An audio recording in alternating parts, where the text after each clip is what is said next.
Act 5. Master, what do you need from me this late at night? Skavathra asked as he entered the room. Well, take a seat, Yuuto said, making a gesture for him to sit down. Sir. With an unsociable no-nonsense expression that matched his words, Skavathra dropped down to one knee and held himself at attention. Yuuto had been trying to imply that it was okay to relax, but this is just how this man always is, Yuuto thought with a wry chuckle. They were in a small settlement on the banks of the Ulivagar River, not too far off from Gimla. The Wolf Clan troops led by Yuuto had made this settlement the center of their base camp tonight, and were recovering from the fatigue of the day's march. A house in the center of the settlement slightly larger than the others had become Yuuto's lodging for now. It might have been larger than the others, but the house was made of sun-dried bricks that looked in poor repair, and the inside was pretty old, too. From the perspective of someone from the modern era, it might as well have been an abandoned building or ruin. It was still a lot better than what the average soldiers had to put up with camping outdoors, though. It would be bad karma for him to complain too much. At least it doesn't seem like there'll be any work for me to do here, Skavathra laughed derisively at himself, as if he were making light conversation. It is abandoned, after all, said Yuuto. Linnea did her part well. The patriarch of the Horn clan did? Yeah, we're right alongside the border here. I have no intention whatsoever of letting the Lightning clan break into our territory, of course, but just in case worst comes to worst, I thought I should have everyone evacuated.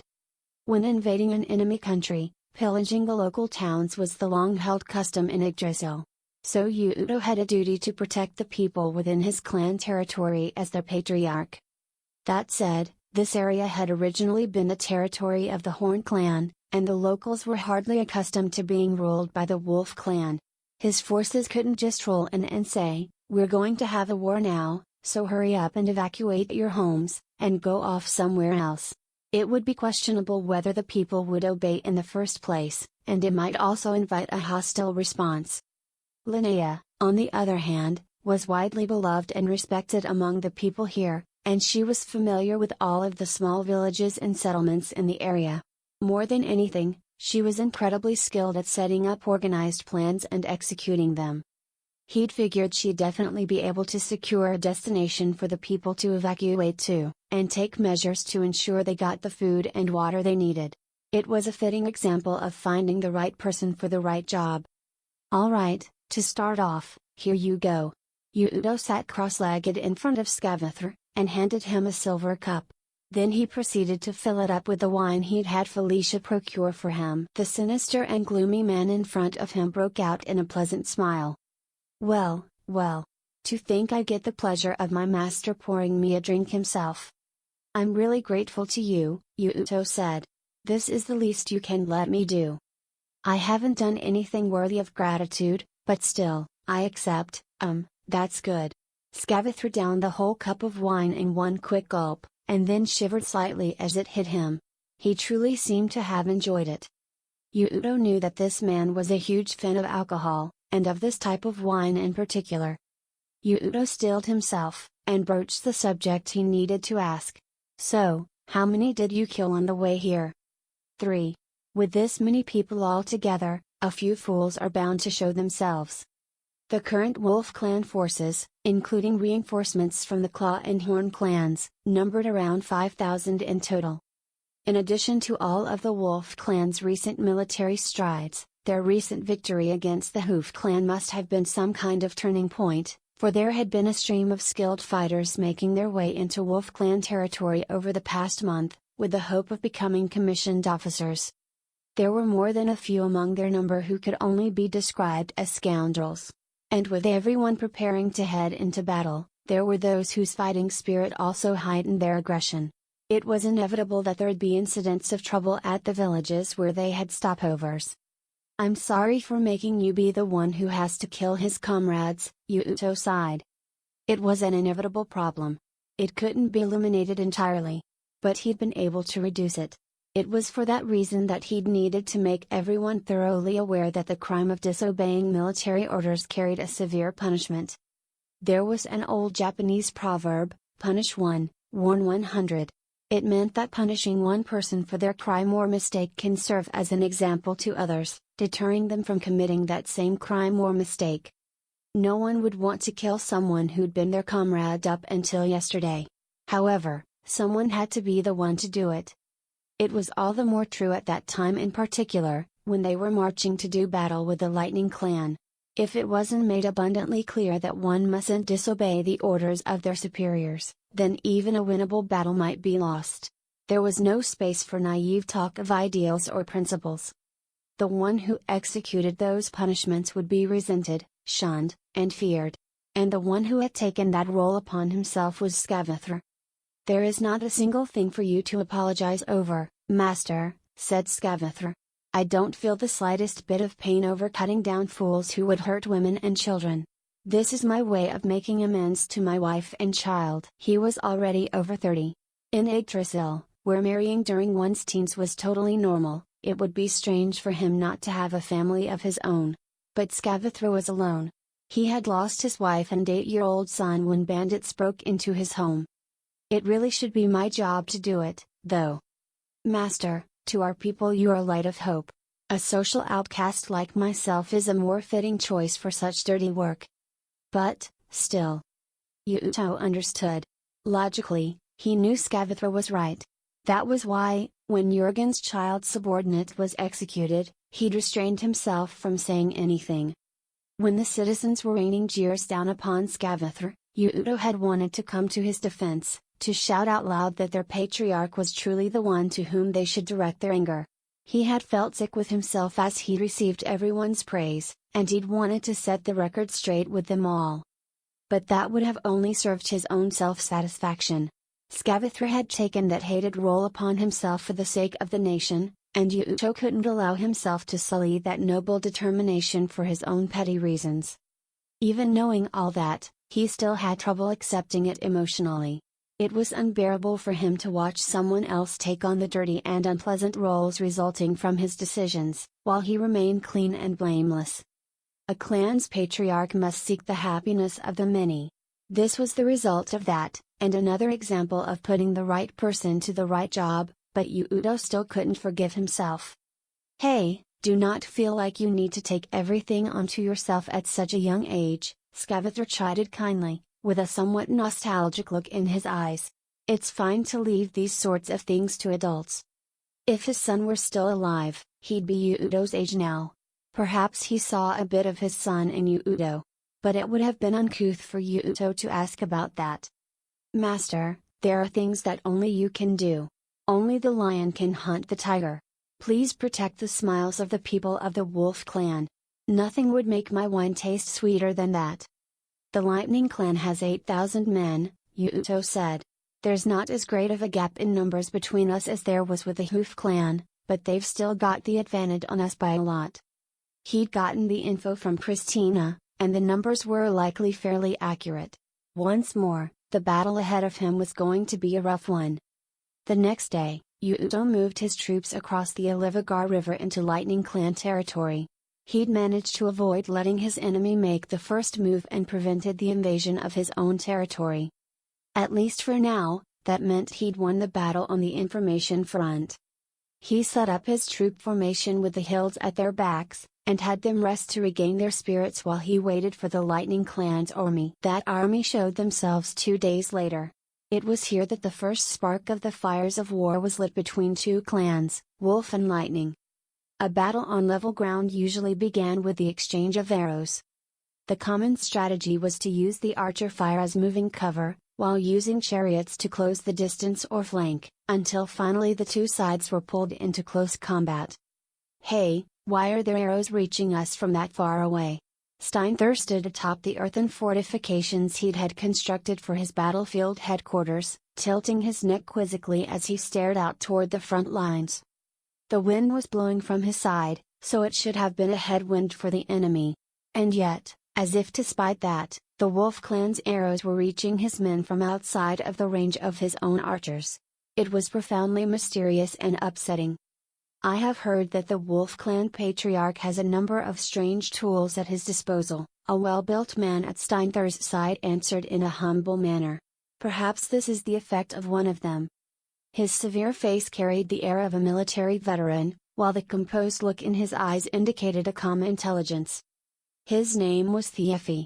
He was an Einherjar bearing the rune of Tengrisnir, the Snarler, and he was Steinthur's confidant and military advisor. "Ah, who cares about the details?" Steinthur muttered. He raised his voice and shouted an order, thrusting his arm out in front of him in a gesture of command, palm facing forward. "Guard yourselves with your shields and advance." A situation where only the enemy got to attack meant that only his own casualties would increase. If he was to win this contest, he'd need to first reach a distance where his own attacks could hit. Archers might have a bit of range, but so what? They were only arrows. The exchange of arrow fire was nothing more than a prelude, a skirmish lasting only until the chariots and infantry closed in and melee combat began. All it meant was that this time, the rain of arrows as they advanced would last a bit longer, and if they guarded themselves carefully with their shields, there shouldn't be many casualties. Indeed, he assumed the danger would be trivial. Gra. Yeah. Cries of pain rose up one after another from the front lines. "What just happened?" Steinthur shouted. "The enemy's arrows are piercing through our shields, sir," a lookout reported. "What?" Steinthur scowled in response. While many clans in Yggdrasil relied on wooden shields, the Lightning clan was blessed with plentiful supplies of copper, and so equipped their soldiers with bronze shields. If it were an attack from a heavy weapon like an axe or warhammer, it might be understandable for a bronze shield to break, but from mere arrows? Steinthur had no idea what in the world was going on. "It's iron." Thiefi spat out the words in an almost hateful tone, grimacing. Lord Alexis said that during the war with the Hoof clan, the Wolf clan had their soldiers equipped with spears of iron. To think they would use it in arrows, as well. "Wait, iron, seriously man? You're saying they got enough of that stuff to just shoot it at us?" Steinthur couldn't help going wide-eyed in shock at the idea. In a way, that was a natural and justified reaction. In Yggdrasil, iron was something rare and only obtained from meteorites, thought of as literally a gift from the heavens. Arrows were meant to be nothing more than disposable ammunition. To take something whose value far outshone that of gold or silver, and just throw it away like it was nothing, seemed outside the realm of sanity. Perhaps from their perspective, it is no longer an especially rare or precious commodity, Thiefi murmured. His words had hit the mark precisely. The Wolf clan had access within their own territory to all the iron sand they could want. Due to its relative density, the iron sand had accumulated in riverbank sediments in what was called a longshore drift mineral deposit. Those deposits had been yet untouched by human hands, and the mountainous lands of the Wolf clan were also abundant with the lumber necessary for iron production. If it were for something like forging a proper nihantu, higher quality iron sand from the mountains would be better, but river iron sand was more than good enough to make iron equipment for their common soldiers. With the continuous wars with the Claw and Horn clans leading right into their rushed battle with the Hoof clan, the Wolf clan had never had the chance to prepare enough of it, but this time around, they had come fully prepared. "Damn it! You think I'll stop now? They're using some petty trick or something to make their arrows fly farther and faster, but it looks like that's making the gap between one volley and the next longer, too. Don't flinch. Now's the time to press forward. Faster. Go faster." Human nature is such that, when faced with something completely unforeseen, a person often momentarily freezes up, or their mind goes blank. An average commander would have surely been shaken by the overwhelming effectiveness of the enemy's attacks and fallen into a panic. However, Steinthur quickly saw through to their weakness, the fact that they couldn't fire in quick succession, and made the swift decision to charge relentlessly forward without the slightest hesitation.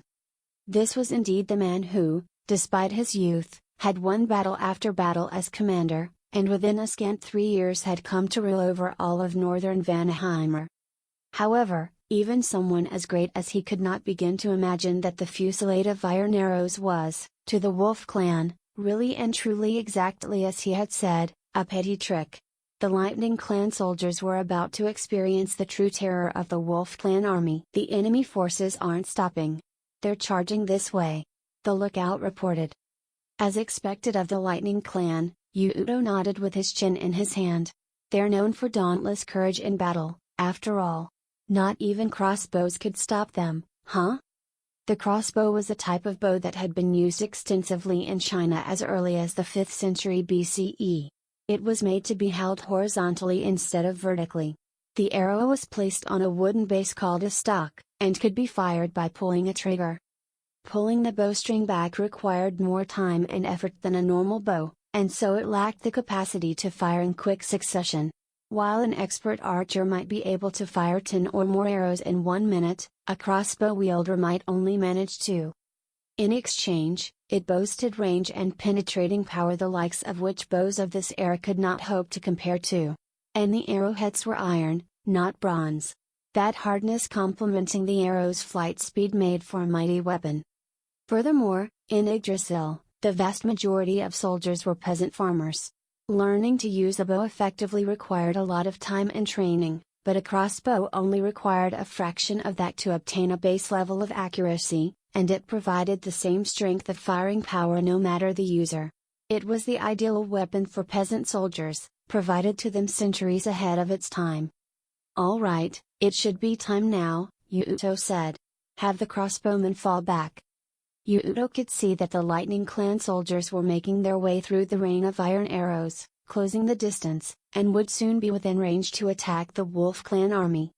After they desperately withstood that assault and made it all the way to this point, he felt a little bad for them, but this was a battle of life and death for everyone. As the one entrusted with the lives of his own soldiers, he couldn't afford to show any mercy. He inhaled deeply, then threw out his arm and shouted in a thunderous voice. "Phalanx spearmen, charge!" In response to Yuuto's command, his personal guardsmen rang the signal gongs, and waved the banners of his headquarters up and down. That ensured that the orders would instantly reach allies fighting a distance away from him. Both visual and audio signals were used simultaneously, so even if a soldier didn't catch one of the signals, there was a good chance he might catch the other. And, because the Wolf Clan was so consistent in the enforcement of their laws, their soldiers had a much more thorough culture of discipline trained into them. His army's swift response to orders and well-controlled movements wasn't something showy, but in this type of era, it was a standout sign of excellence. "Yeah!" With a roaring war cry, the Phalanx troops began their advance, and a mere moment later met the Lightning Clan infantry head-on. The spears they were carrying were more than twice as long as those of the Lightning Clan, and they, too, were made with iron. By thrusting those weapons forward all at once, the enemy could neither evade nor block them, and for their part the enemy's attacks could not reach the Phalanx. It was a completely one-sided fight. This had been the driving force behind the Wolf Clan's victories against the Claw, Horn, and Hoof clans, their consistently unbeatable tactic. And even now against the Lightning Clan, it was once again providing results. Even with their superior numbers, the Lightning Clan warriors were no match for it.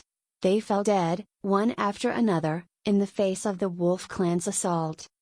"They're putting up less resistance than I thought they would." Yuuto knit his brow, suspicious. He had been fairly certain the enemy would struggle against him, but it had gone so well that it was almost anticlimactic. These were the soldiers of the Lightning Clan, renowned for being daring and resolute, yet he was sure the Hoof Clan had been more tenacious. "Could it be that we of the Wolf Clan have become just that much stronger?" Felicia asked. "No, I don't think that's it." Yuuto shook his head slowly at her suggestion. There was less of a difference in numbers than when they had fought the Hoof Clan. And unlike the previous war, the Wolf Clan soldiers hadn't had to make a sudden forced march. They'd gotten the necessary training, and they'd received plenty of food and rest before the battle. They'd also been able to fire far more arrows this time around. With the full and complete preparations they'd been able to make before engaging in battle, one could say that this outcome was natural enough, but to Yuuto it still felt like there was too much of a lack of resistance from the enemy. The Hoof Clan troops responded to their master's orders quickly and with a level of cohesion that didn't break down even when they were cornered by Yuuto's tactics. Looking at the Lightning Clan soldiers by comparison, they certainly were bold and daring enough to push forward through the crossbow barrage and into the wall of long spears, but they seemed to lack coordination somehow. This was a large-scale battle, of thousands versus thousands, and it was plain to see which kind of force would be more of a threat. "Well, maybe I should just be giving more credit to Yngvi," Yuuto said. Yuuto was the ruler his army had defeated, the late patriarch of the Hoof clan who had built up his nation into a great power in the span of one generation. In the end, Yngvi had been no match for Yuuto's modern-era knowledge and tactics, but he had still been a rare breed of warrior and general, and a hero to his people. Their individual strengths as fighters aside, as generals, the younger Steinthur was just not as skilled as the much more mature Yngvi had been. That's all there was to it. No, there's no way that's it. Yuuto just couldn't shake the bad feeling he had. Everything was going his way. Yuuto had already learned that things don't just work out that easily in life. Times like this were exactly when one might unexpectedly fall into a trap. 3 years ago, that same Yngvi had been handily repelled by Steinthur. And that was at a time when the Lightning Clan had been much smaller in size and strength than it was now. Yuuto couldn't forget that overwhelming aura he'd seen at the Horn Clan's victory ceremony. There was something more to the man, for sure. Yuuto got the impression that Steinthur, true to his alias, was watching him like a crouching tiger even as he withstood the Wolf Clan's attacks, waiting for the chance to strike. If he was merely overthinking things, that was fine. Yuuto made an effort to suppress his excited emotions, and renewed his focus. A battle maniac like him would first get his opponents to bring out their full strength before smashing them to pieces, but this isn't a game to me. I'm not gonna give him the chance to strike back. "Ah. Alright, men, that's the signal from Father," Sigrun said. "Everyone, show me your fighting spirit." Confirming the signal banner from her position in the left flank, where she had been waiting excitedly for her chance to sortie, Sigrun called her subordinates to attention. This time, they weren't going to be using the type of hit-and-run surprise attacks they'd used against the Hoof clan. Back when they'd been fighting in the territory of their allied nation the Horn clan, they'd had plenty of information about the geography, and supplies and assistance from the citizens. This time they were in enemy territory, and needed to avoid any high-risk maneuvers. Thanks to that, both the people and horses had energy to spare, and they'd been ready and waiting for their signal to head into the fight. "Muspel unit, forward!" Sigrun unsheathed her Nihonto as she shouted the command. Her clear and gallant voice was brimming with fighting spirit, and it stoked the flames of excitement within her men. Her elegant and beautiful figure resembled how one might imagine one of those mythological warrior maidens who guided souls in the afterlife. It was a far cry from the image one might imagine from her warrior title. Under her leadership, it was said her men did not fear even death, and the Muspel unit charged ferociously into their enemies. "Distant foes, hear my voice. Those nearby, come and look upon me. I am the Manigarmr, Sigrun of the Wolf clan. If you have no more use for your life, then come at me." As she announced her name, Sigrun cut her way into the rear of the Lightning Clan troop formation. She swung her spear, quickly lopping the head of a chariot rider clean off and sending it flying. It was the hammer and anvil tactic. By using troops with low mobility but high defense and endurance to stop the enemy's advance and hold them in place, one could send a more highly mobile group around to the enemy's rear or sides, and catch them in a pincer attack. The famous Alexander the Great had been fond of using this tactic, and it was said he defeated the far more numerous Persian army multiple times with it. It was the Wolf clan's trump card, and it had brought them victory in battle against both the Horn clan and the Hoof clan. Fundamentally, troop formations are constructed assuming that they'll be fighting an enemy force in front of them, and so they are especially vulnerable to attacks from the sides and rear. And the Muspel unit was a cavalry unit, unprecedented in the world of Yggdrasil, boasting the fastest and most powerful assault capabilities heretofore known. Caught by the furious attack from both sides, the Lightning Clan soldiers suddenly fell into a state of panic. They completely lost control, and in the midst of the pandemonium that followed, they were scattered without any resistance. Ha! As Sigrun continued striking down her foes left and right, her ears picked up the whinny of an excited horse, accompanied by the sound of wheels rumbling heavily against the ground. What appeared before her, pushing aside the nearby foot soldiers, was what was considered the strongest military weapon known to Yggdrasil, whose number in battle was said to be equivalent to an army's power, a chariot. HMPH, so you've shown yourself. Sigrun gripped her spear more tightly. Yngvi of the Hoof clan had favored a logical, ordered construction to his military formations, and had created a large chariot-only squad to emphasize their overwhelming power and mobility. The Lightning clan was more traditional, having constructed mixed squads with both infantry and chariots. Those of a high status would ride the chariot and fight from on top of it, commanding a force of followers as infantry alongside them. It was more difficult to be hit by enemy attacks atop a chariot, and being raised higher up made it easier to read the battlefield and give orders to subordinates. And more than anything, it allowed superior officers to stroke their egos. That was the most standard way of utilizing chariots, not just in Yggdrasil but throughout their use in Earth's history. This also matched up with the intel they'd gotten from Christina.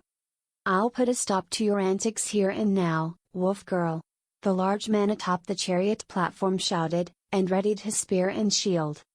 He looked to be in his mid-20s, and far from being shaken by the earlier attack from behind, the hunger for combat was written on his face. It was a fine expression. Sigrun felt the warrior's flame within her spark again. Fighting so many weaklings who couldn't give her a challenge had started to make her bored. "Ha! Then stop me if you think you can." Sigrun answered his bold words with her own, and spurred her horse toward him, thrusting her spear toward him the instant he was within her reach. Clang! Ah! The man's weapon easily stopped Sigrun's killing blow, and the strain of the impact rushed across her face for a moment. It had a shape like a spear combined with a sickle blade. The L-shaped portion and Sigrun's spearhead were locked together, and they struggled for dominance. It was a halberd-like polearm known as a dagger axe. It was a two-handed weapon that could be thrust at the enemy to stab them, while the sickle-like part could be used to snare and slice an enemy's neck or other vital areas. There were more than a few in Yggdrasil who favored this weapon because it was easier to fight with while riding on a chariot than a normal spear. "A chariot, and an iron weapon," Sigrun yelled. "You must be a man of note. Tell me your name." Sigrun had noticed that the blade of the man's weapon gleamed with the same dark luster as her own iron spear. It wasn't a rarity for the Wolf clan anymore, but for other clans, an iron weapon couldn't be created without the use of meteoric iron, and so such a rare and precious item would be worth 5 times its weight in gold. The fact that this man was allowed to carry such a powerful and valued weapon meant that he must be a hero of some note within his clan. "I am Thiefi, assistant to the second in command of the Lightning clan." "KH. So you're Steinthur's right hand, spoken of in rumors as the Iron Gauntlet Jaranglafi. You are a worthy opponent." With another clang, Sigrun flung Thiefi's dagger axe aside and unleashed a horizontal sweeping attack. With that as their cue, a fierce battle unfolded between them. Though the two of them exchanged more than 10 attacks in what seemed like the blink of an eye, there was no deciding blow. "Damn, this is going nowhere," Sigrun growled. True to the iron gauntlet of his alias, Thiefi's defense was as solid as a wall.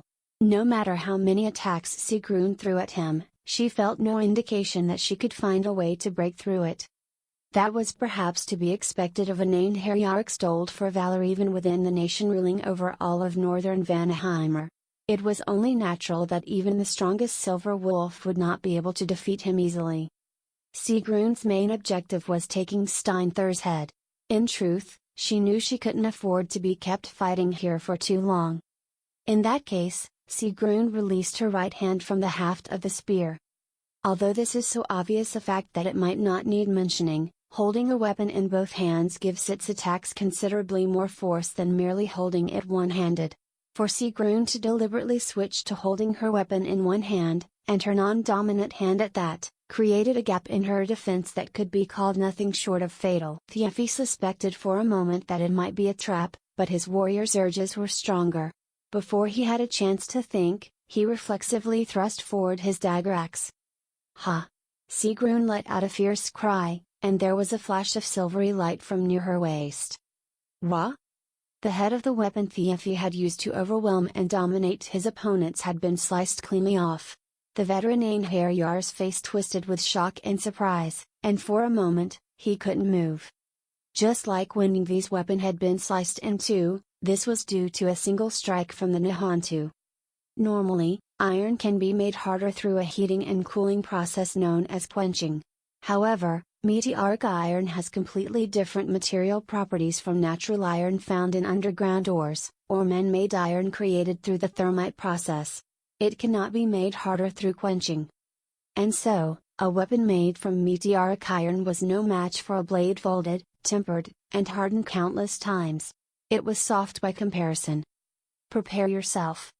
Sigrun quickly placed the sword's grip to her mouth and held it in her teeth to free her hand, readied her spear again in both hands, and raising her arms high she swung down.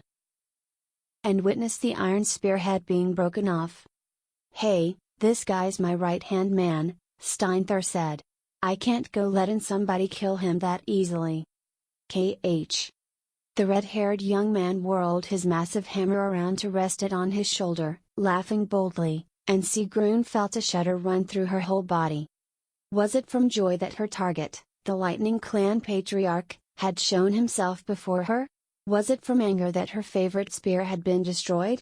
Was it a warrior's excitement at the prospect of facing such a strong enemy? No, it was nothing of the sort. The shudder was from pure terror. The energy that seemed to radiate off of him here, on the battlefield with his weapon in hand, was totally different from when she had met him in the sacred Horger of the Horn clan. He was like a completely different person. The power seemed to flow out of him, as if it couldn't be contained within his physical body, and just standing before him subjected Sigrun to a crushing pressure that she had to struggle to endure. "So we meet again, girlie. You're pretty good, putting Thiafi up against the cliff like that. I guess you killing the old man wasn't just some fluke. So then, let's see what you've got." KH.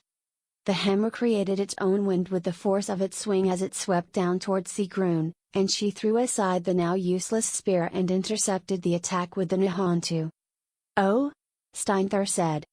RRGH. On one side was a hammer which had smashed countless other weapons to pieces, now filled with the divine energy known as Asmegan channeled from its wielder. On the other, a blade tempered to the point where it could even slice through iron. The result of the collision between these two weapons, which had both been considered invincible until now. "Wow, that thing withstood my attack? That's one nice weapon you've got there. So, I can't cut it, then." Was that they were completely evenly matched. However, if the weapons were of equal strength, then it all came down to the difference in their reach. "Come on, come on, come on. Ha! Gah! HRGH! Sigrun gasped. It was a fighter on horseback versus one on a chariot. The sword, intended for use in close-range combat, couldn't reach its target. Steinthur pelted her with incessant, one-sided attacks, and Sigrun found herself forced into a purely defensive battle. To make matters worse, Steinthur was able to swing the iron hammer around freely without any difficulty, despite its weight and size. GRR.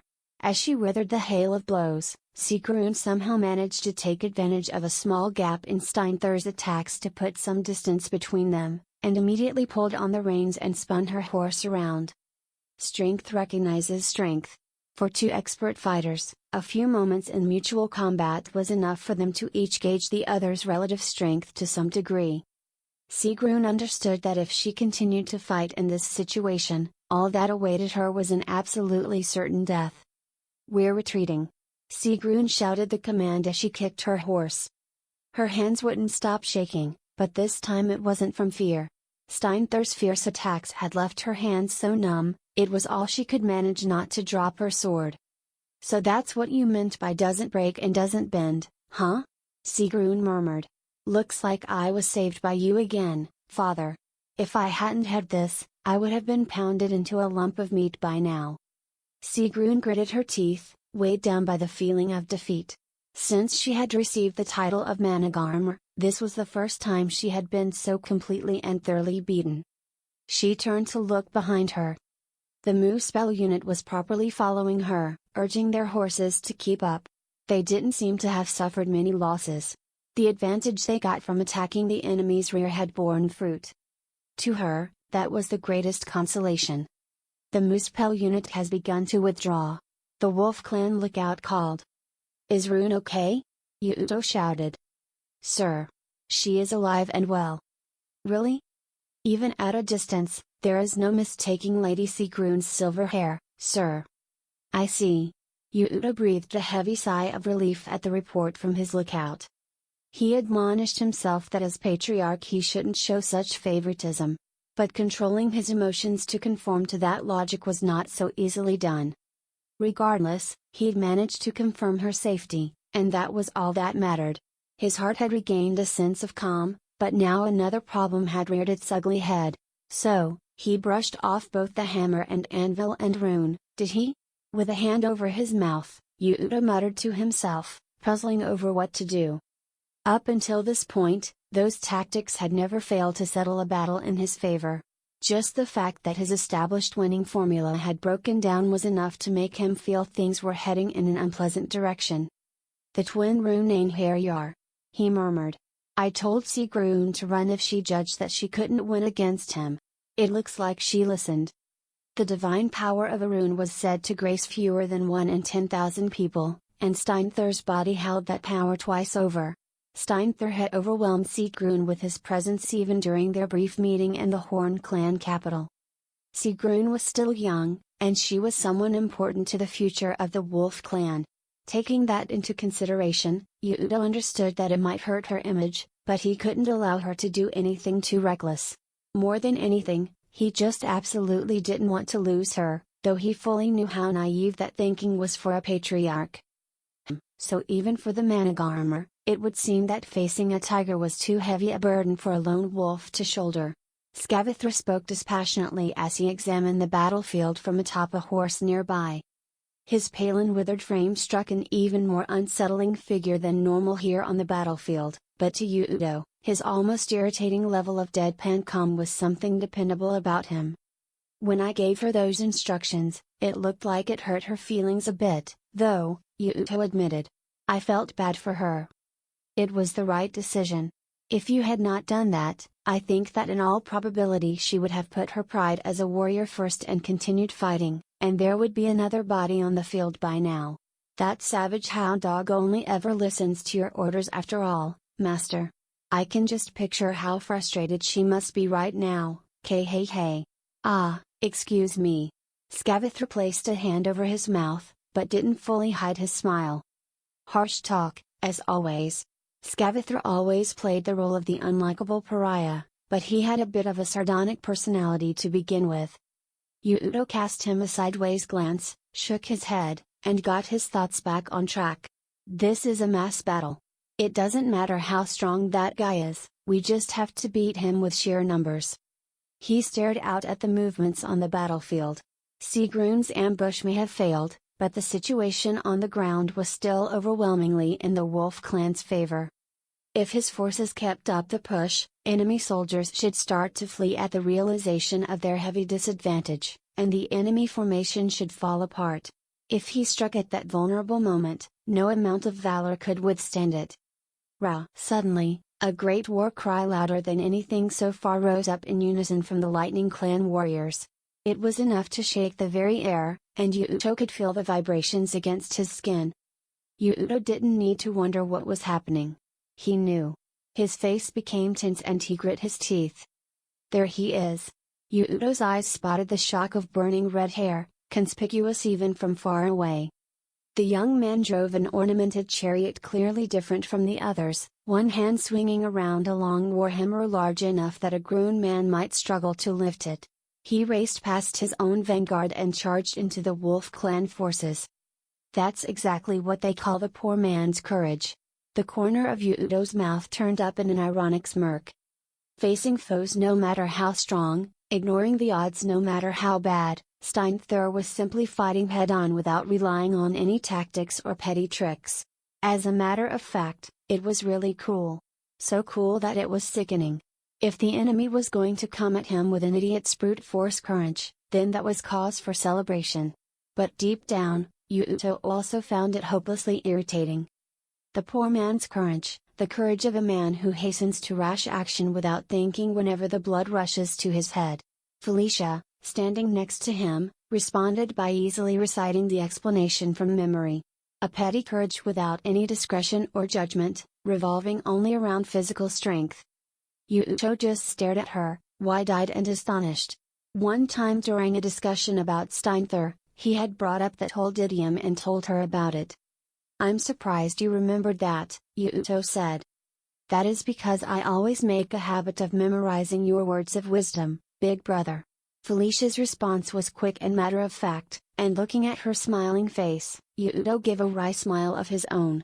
He could only admire her impressive memory. Well, it couldn't hurt to remember words that have made it across thousands of years of history. Tee-hee. That is certainly true, Felicia agreed. Then, more softly, she added, "If you are going home eventually, I at least want to be able to remember your words." She closed her eyes tightly as she said this, clenching one hand tightly in front of her chest. Something about that felt a little strange to Yuuto, but thinking about the battle was more important right now. He returned his gaze to the battlefield. "It's exactly as you said, Felicia. If physical strength was all it took to win a battle, military tactics would never have been invented." He raised his voice and shouted, "Phalanx troops, victory is in sight. Put a skewer through that red-headed pig." If the man was going to come charging in headfirst in a chariot, then that was just what Yuuto wanted. The very reason Yuuto had made long spear-wielding units the central force in his army was because in Yggdrasil chariots were the main players on the fields of war. Just like cavalry, the use of heavily armored infantry with long spears had come about as a response to chariots. A normal spear or sword couldn't reach an opponent riding a chariot. What had emerged as a countermeasure was the tactic of using many long spears, with their low maneuverability but long reach, to create a thrusting assault that left no gaps. The downside was vulnerability to attacks from the sides, but with an enemy in front, it was as one-sided as a victory in rock-paper-scissors. Just as Yuuto had predicted, the horse-pulling Steinthur's chariot was taken down ruthlessly by the wall of spears, and the chariot stopped in its tracks. In the next instant, that red-headed young man would meet the same fate as his horse, or that was how it should have been. As the countless spears rushed toward him, Steinthur swung his great hammer, and with that single swing, the whole line of spears was smashed apart.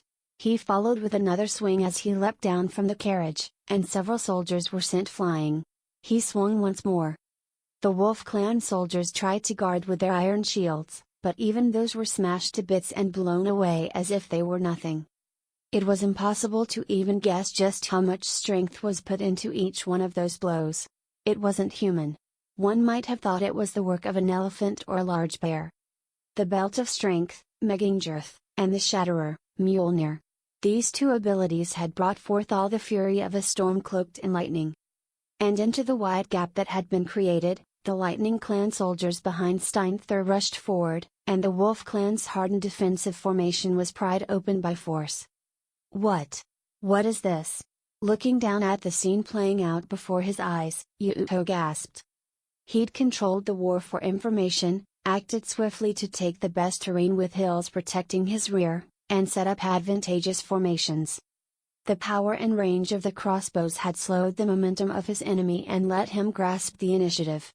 With Scavathru's assistance, he'd thoroughly established discipline and respect for the law in his troops, which had made them swift to respond to their patriarch's orders, and cohesive in their actions as a group. It should have been one of the foremost armies in Yggdrasil in that respect. And as far as equipping them with hardened iron went, it should be safe to say Yuuto was ahead of all of Yggdrasil. Against the enemy chariots and infantry, he'd met them with the overwhelmingly superior long spear soldiers in tight formations, and having stopped their movement, he'd set his cavalry unit against them from behind, overpowering them with the hammer and anvil. Yuuto might have had fewer men in total, but in terms of both strategy and tactics, the Wolf Clan should have far outstripped the Lightning Clan in military might. There was no cause for defeat anywhere to be found. And in spite of all of that, as if all of their advantages up until now had been nothing but a lie, the Wolf Clan had begun to be slowly, gradually, yet unmistakably pushed back. "Come on, No matter how you look at it, this is just cheating, Yuuto muttered. Battles were not something won by individuals. All else considered, in battle, numbers made the difference. Beginning with the words of Sun Tzu, numerous works on the art of war had begun with that as one of their founding principles. And yet, that underlying principle had, by the hand of one foolhardy man and his brute force, been overturned. The powers of an Einherjar were amazing, but they were still human. Because of that, Yuuto's understanding had been that there were no Einherjar with such a monstrous level of power, but it would seem the holder of the twin runes was the exception. The genius of war Napoleon Bonaparte, who at one point held half of continental Europe under his control, once said, "An army of 100 sheep led by a wolf is better than an army of 100 wolves led by a sheep." The most important thing on the battlefield was morale. If the supreme commander stood at the head of his own army and inspired them, of course the army would get a rush of increased morale. And so, with a valiant general who had smashed through all common sense leading the way, the morale of the Lightning Clan troops had all at once risen to a fanatic fever pitch.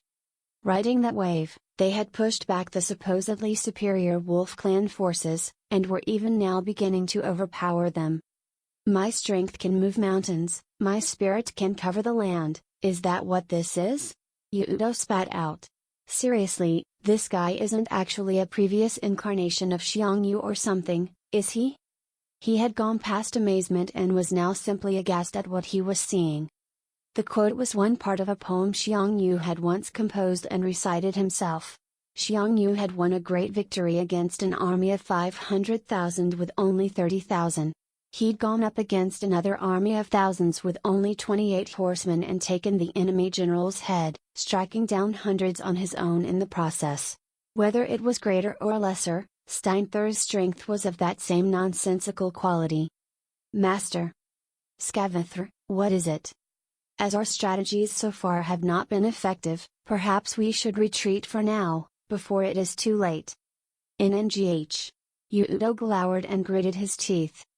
The tide of battle had already shifted in the Lightning Clan's favor. Yuuto concluded that if they continued fighting as they were, there was a strong chance that red-haired general might overtake them with his current momentum. The current Yuuto was not so obstinate that he would cling stubbornly to theory. However illogical it was, the reality playing out in front of his eyes was all that mattered, and he had the strength of heart to acknowledge that.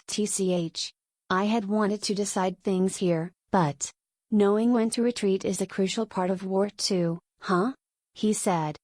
Fighting while retreating would result in a considerable number of casualties, but a mistaken judgment about when to withdraw would lead to vastly more. He needed to make a swift decision. When the time came, he had to sacrifice the few for the sake of the many. The ability to make those cold-hearted decisions was also something necessary for one who stood at the top. "I believe it is a wise decision, Master," Scavathor said.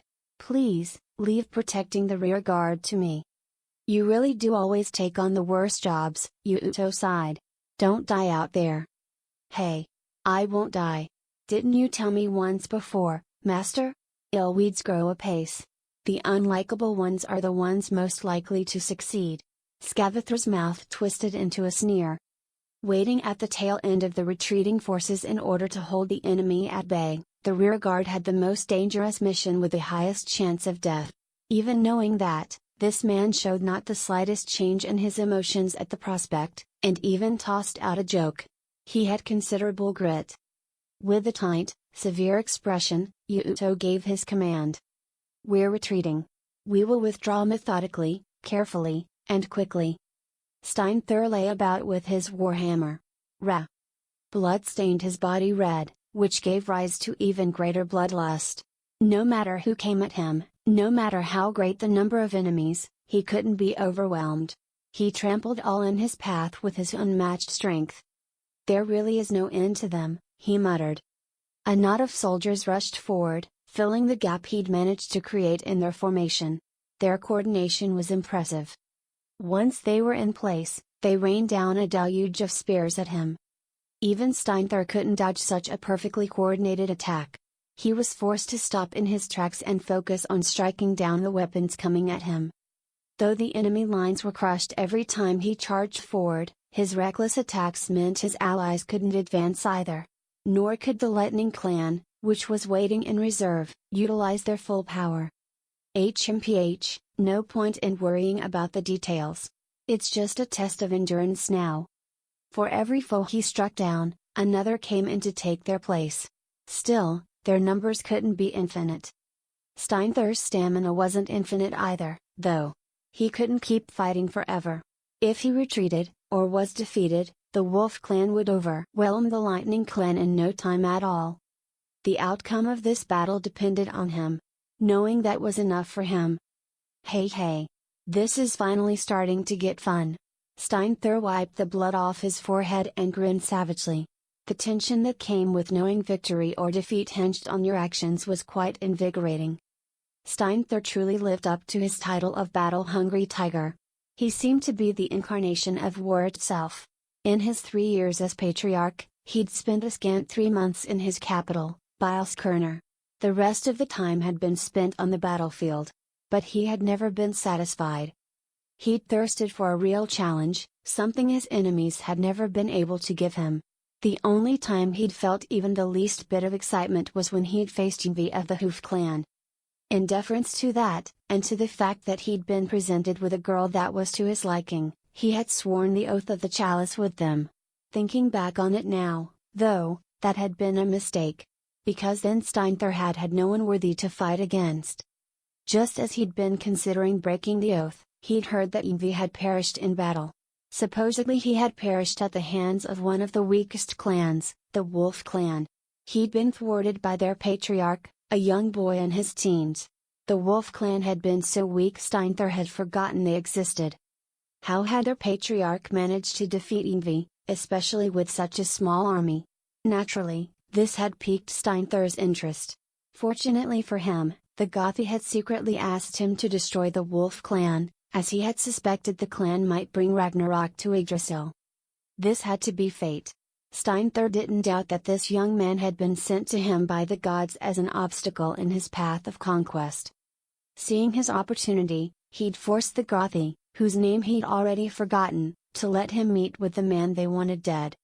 He hadn't really expected much, which was why he'd been surprised. He'd felt goosebumps for the first time in his life upon meeting this patriarch. He'd been certain that he would enjoy fighting against him. And now, all of his expectations had been met. Never in his life had he experienced such a thrilling bloodbath. But all good things had to come to an end. The more enjoyable something was, the faster it passed by. Retreat! Retreat! A loud voice carried across the battlefield, and a series of sonorous gongs sounded from the Wolf Clan's camp. Steinthur stopped fighting to catch his breath, and watched as the Wolf Clan retreated. HMPH, looks like it's my win. You're one impudent brat, though. It was a well-structured, orderly retreat. Steinthur could tell the troops were well-trained. In fact, there was a thing or two his troops could learn from that. He realized now, as the dust began to settle, that it was the Wolf Clan's impressive coordination that had given him so much trouble. Steinthur spotted the enemy general shouting orders from horseback, close to the head of his forces. Don't panic. Maintain formation and retreat as fast as you can. The enemy general was a thin, pale-faced man who unsettled Steinthur. It appeared he was the one directing this splendid retreat. Despite the danger of his mission, he remained calm. Steinthur couldn't help but be impressed at his enemy's composure. But that means if I take him out, their formation'll crumble. Steinthur's lips curled up into a wicked grin. It was common sense to weaken your prey before going in for the kill. And the difficulty of the hunt made for the perfect seasoning. There was no fun in an easy victory. Victory was only rewarding if it was earned through a hard-fought battle. Only then would it taste as sweet as it should. Steinthur knew this victory would be sweeter than any wine. Which was why he refused to let his prey escape. Anyone that stood in his way would be eliminated. Ha! With a massive bellow, Steinthur leapt forward. He'd learned from the earlier incident with the Silver Wolf. He knew a soldier on foot was at a disadvantage against a mounted foe. But something as trivial as a disadvantage meant nothing to him. He gripped his warhammer in both hands and swung with all his might. He had expected someone as weak-looking as this man to be obliterated with a single blow. However, what? Until this moment, he had always wielded his hammer as proficiently as his own two arms and legs. But a strange force suddenly pulled it forward, dragging Steinthur with it. HMPH. Whoa! Steinthur's adversary took advantage of his surprise, and thrust at Steinthur's neck with his spear. Steinthur just barely managed to dodge. Another 3 thrusts followed right after. Unable to withstand the onslaught, Steinthur jumped back. "You're pretty good. What's your name?" Steinthur licked his lips in anticipation. This was the first time he'd ever had one of his attacks deflected. Not dodged or blocked, but deflected. Battle lust flared within him. Whoever this spindly man was, he was tough. "They call me Scavathr. While I am honored by your praise, I have no intention of fighting you here." "What a cold guy. Come on, let's have some fun." Though the tiger was eager for blood, Scavathr simply scoffed and turned his horse around. "Hey, wait. Ooh, look at that. Iron, as far as the eye can see. If you take some home with you, you'll be rich beyond your wildest dreams. Hey, farewell." Scavathr flashed Steinthur a triumphant grin and galloped away. Gra. Though they called him Dolgthr's ear, there was no way Steinthur could actually run as fast as Tiger. Which meant he couldn't chase after Scavathr. He ground his teeth in frustration at letting his enemy escape. What enraged Steinthur even more was that his opponent had sneered at him. He had dared to look down on the battle-hungry tiger. There was nothing more humiliating than being looked down upon from horseback. "Damn you! Don't think I'll let you escape from." Steinthur trailed off as he turned around and saw what was happening. The soldiers of the Lightning Clan were completely ignoring the Wolf Clan, who had completed their retreat. They were focused entirely on the spoils in front of them. It was a universal rule that the winners of a battle would plunder their vanquished foes' valuables. In fact, most soldiers participated in war only so they could share in the spoils. There are uncountable records of battles that were lost because soldiers stopped fighting and started looting. The most famous of which perhaps was the Battle of Gaugamela that was fought between Alexander the Great and Darius III of Persia. At first, the Persian army had seemed to hold the advantage. But after they had broken through the Macedonian lines, the soldiers had become more interested in plundering the enemy headquarters than cutting off Alexander's retreat. As a result, they let victory slip through their fingers and suffered one of history's greatest defeats afterwards. Even Julius Caesar, from whom the term Kaiser came, suffered many humiliating defeats because his soldiers disobeyed orders and pillaged with abandon. All of which proved that it was nearly impossible to stop soldiers from letting greed get the better of them. Scavathr had made that announcement at Yuuto's behest precisely because Yuuto had known it would stop the enemy. At the moment, the battlefield was littered with arrows the Wolf Clan had fired, and shattered spears and shields that Steinthur had destroyed. All of which were made of iron, a metal revered in Razzle as a gift from the heavens, far more valuable than gold or silver. Yuuto had clearly seen no reason not to make use of them to buy time for his retreat. "GRR, chase after them, you louts! Get going!" Steinthur's order rang across the battlefield, but to no avail. "God damn it! I'm not satisfied yet." Steinthur grumbled to himself, repeatedly opening and closing his fist. He had never faced an opponent so tough. Yet, at the end, he'd let his prey slip through his fingers. Rage smoldered within him. "I think you're the only person who'd still want to fight after that, father. We may have chased them off, but we're the ones who lost more men."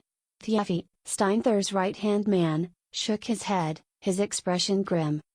Steinthur might be the one who led his clan to victory, and the one who decided who they would fight against. But it was Thyafi who trained the troops, made sure they were provisioned, and kept order within the ranks. He was the de facto quartermaster and drill master of the army. His words were not to be taken lightly. "Oh, is that so? Well, I guess it's true we fell for his ruse." "Indeed. Loath though I am to admit it, his troops are far better trained. You saved us from quite a bind, father." Thyafi smiled bitterly. The difference in their army strengths had been made abundantly clear in this battle, and the Wolf Clan had had the advantage. Even for a genius commander, overcoming that advantage would have been impossibly difficult. The Wolf clan had even managed to defeat Yngvi, one of the craftiest and skilled commanders Thiefi knew, with an army half the Hoof clan's size. And yet, the Lightning clan had overcome the overwhelming distance and strength between themselves and the Wolf clan, all thanks to a single warrior. But it seems even the Wolf clan's patriarch has discovered he cannot take us head-on, Thiefi said. Though he sounded calm, Thiefi's mind was a whirl of emotions. Who else in the world but Steinthur could have pulled off such a feat? This man was sent from heaven to quell Yggdrasil's conflicts, and would be the next ruler of the world. Of that Thiefi was certain. He was also certain he'd been born in order to aid in that quest. HMPH, but that doesn't mean we can just let them run away like that, Steinthur grumbled. Indeed. Our army has far lighter equipment than theirs. If we chase after them now, we should be able to catch up easily. If we let them escape here, they will just return with another clever trick up their sleeves. Crushing them now would be for the best. That sounds pretty fun in its own way. Steinthur cracked his knuckles. While he would have preferred fighting them again after they'd regained their strength, the thought of facing them head-on right now had more than enough appeal. Especially since his side had been the loser in terms of the number of casualties suffered, striking now would be the perfect opportunity to get back at them and make up the difference. Steinthur shouldered his warhammer and made to follow his men. All right, let's go into pursuit. Everyone, follow. Please wait, said a cautious voice. You can send your men to pursue, but you should stay here and rest. The owner of that voice was, of course, Thiefi. Oh, don't be ridiculous, said Steinthur. I haven't had enough fun yet. I know better than anyone how bottomless your stamina is, but war is won through keeping soldiers rested and fed. You haven't eaten anything since you started fighting, have you? MRGHH. Grow owl. At Thiefi's words, Steinthur's stomach let out a loud roar. Though Steinthur possessed monstrous strength, he was still human. After fighting for so long, it was only natural that he would be hungry. I'll prepare you a fresh chariot and a change of clothes, said Thiefi. I doubt their patriarch will have retreated on foot, so you'll need it anyway. Steinthur couldn't refute that logic, so he just frowned silently. His old chariot was too damaged to ride now. He could have just taken one from one of his officers, but it would have reflected badly on him as a patriarch. His clothes were so stained with blood that they were as red as his hair. Worse, the blood had started to dry and make his clothes stiff. He hadn't even noticed until Thiefi had pointed it out, but now they felt uncomfortable to wear. The Lightning clan's greatest weapon was the morale of their troops. And Steinthur instinctively understood that he was the one who inspired them. He knew if he looked shoddy, it would dishearten his men. TCH, I guess you're right. I'm glad you understand. Fear not, our foe this time is quite tough. The fight's only just begun. We will need your strength again soon enough. Steinthur sat cross-legged on the ground. HMPH, if you say so. I'll let Ving take charge of the pursuit. Now get me some food. Yes sir, I shall bring you something right away. Thiefi bowed reverently and hurried to find food. Before Yuuto's arrival, the Wolf clan had lost most of its battles and been forced to retreat countless times. Every time, it had been Scavathr who had acted as the rear guard. The way he'd sneered at his enemies while cutting down ranks of soldiers had earned him the title of Nithhogr, the sneering slaughter. It was during their retreat, with the Lightning clan hot on their heels, that this Reaper of Death had shown his true strength. Keep fighting. No one is allowed to retreat until I order otherwise. If you don't want to die, then fight for your life. Scavathr continued giving orders while he skewered rows of soldiers with his spear. Though his voice was soft, it struck fear into the hearts of his men. For an army, the best soldier was one that followed orders. A force that moved as one coordinated mass had better chances of victory, and a lowered rate of casualties. Therefore, discipline was king. And Scavathr was a man who had publicly executed dozens for disobeying orders. If he gave an order, it was followed to the letter. Everyone in the Wolf clan knew the consequences of disobedience. Don't forget, the Wolf clan rewards valor, he called out. Any soldier who falls in battle will have their family looked after for the rest of their lives. You know our master isn't one to break his promises." The members of the wolf clan knew that very well. Yuuto had learned from the history of Wei Yang, and had made sure that people trusted the law. The way he'd done so was by planting a tree at the southern gate, and promising enough silver to last someone a lifetime if they carried the tree over to the northern gate. Naturally, most of the citizens hadn't believed him. It had sounded too good to be true, and they hadn't even bothered trying to move the tree. But one curious man had tried it on a whim. As promised in his edict, Yuuto had granted him a pile of silver. He had repeated similar stunts until the people of the wolf clan implicitly trusted that any promise he made would be carried out. If one led only by threatening punishment for those who disobeyed, the people would quickly grow dissatisfied. A leader needed both the carrot and the stick if they wanted to inspire loyalty in their citizens. Don't think about anything but the enemy in front of you. Fight for your countrymen, for your country, and most importantly, for your family. Ooh, oh, oh, oh, ooh. The men of the rear guard unleashed a desperate battle cry. They knew if they tried to flee, Nithhaga the sneering slaughter would end their lives. He'd been able to hold his own against Managarma the strongest silver wolf, so the average soldiers knew they stood no chance. They'd just die a shameful death as deserters. Worse, their family wouldn't even be looked after. At least if they died fighting, their families wouldn't go hungry, and they'd be honored by their comrades. If hell awaited them regardless, they might as well pick the one with better perks. They were fighting with their backs to the wall. Desperation granted them strength. They fought with such ferocity that the Lightning Clan's soldiers, known to be the bravest troops who served a patriarch who feared nothing, faltered. Morale was essential to winning any fight. Normally when an army pursued a fleeing foe, they were the ones who had the advantage and easily cut down stragglers. The right to steal the vanquished foe's weapons and equipment was the reward soldiers received for putting their lives on the line. But no one wanted to continue risking their lives after they'd already won. They just wanted to take what they looted and go home. It stood to reason that their morale would begin to falter as they thought back to why they were fighting. Just as they were about to break, a man with a warhammer plunged into the fray with a spirited yell. "Out of my way!" He brushed aside the spears thrust at him and charged forward on his chariot. Unlike the other Lightning Clan soldiers, he wasn't afraid of the Wolf Clan's resolve to fight to the death. Did Steinthur return? No, that's not him, Skavathor muttered. This newcomer had the same blazing red hair as the Lightning Clan's patriarch. Even his face and physique were similar. But their ages were completely different. While Steinthur appeared to be 19, this foe was well into his 20s. Moreover, this man wasn't nearly as intimidating as Steinthur was. "But he's still strong," Skavathor said in annoyance. The Wolf Clan's elite soldiers threw themselves at this new fighter, but they were unable to even scratch him. Chances were he was an Einherjar. Normal soldiers wouldn't stand a chance. "Get away from that man. I'll handle him," Skavathor called.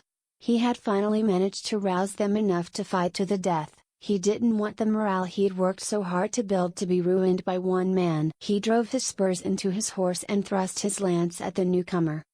The red-haired man deflected Skavathor's spear and yelled, "NGH. So you're the general of the rear guard. You're quite skilled. Indeed, you make for a worthy foe. I am Venjithur, the man who will send you to Valhalla. Carve my name into your soul." "Ah, so you're the stupid sibling. It must be tough, being ordered around by your younger brother," Skavathor sneered. Venjithur lashed out in rage. "You bastard!" It appeared Skavathor had touched a nerve. One could see how he'd earned his title. Ooh. HMPH. Venjithur rained a storm of blows down on Skavathor. Though he'd always stood in the shadow of his younger brother, Venjithur was still a great hero who was known even to the remote Wolf Clan.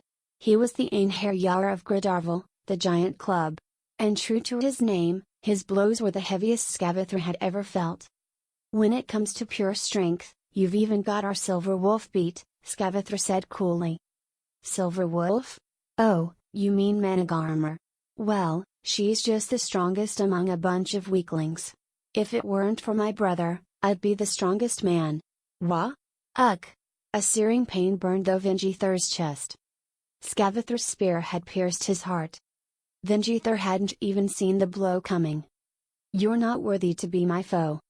Vingithur's body slipped out of the chariot as Scavathor pulled his spear out.